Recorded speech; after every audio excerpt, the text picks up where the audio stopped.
Sono Maurizio Torresan, presidente regionale Veneto FIAIP, che è la Federazione Italiana Agenti Immobiliari Professionali.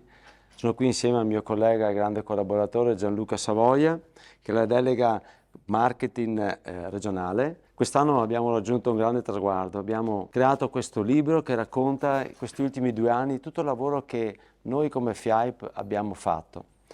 È un libro che ha una grande importanza, un grande valore, perché al di là dei contenuti che sono importanti, ci è voluto tanto tempo per farli. Tempo Vero. tolto al nostro lavoro, alle nostre famiglie, ma perché crediamo in questo ideale, crediamo quanto è importante la federazione proprio per il nostro lavoro e per la società in cui viviamo.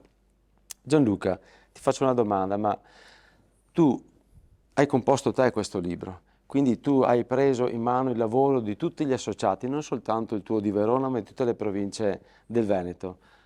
Come ti ha coinvolto sia a livello lavorativo ma anche proprio a livello emozionale di persona?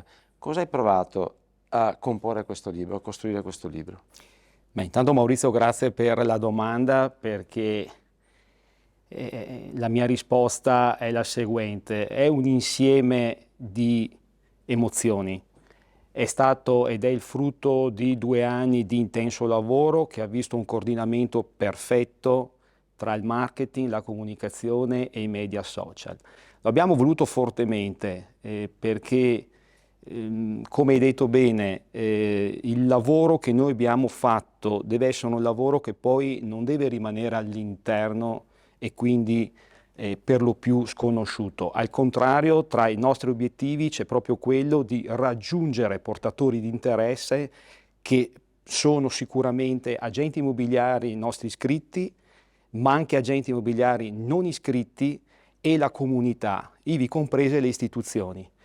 E quindi deve essere uno strumento di comunicazione che vuole avere vie di comunicazione verso l'esterno, ma tenendo un collante anche nel nostro interno.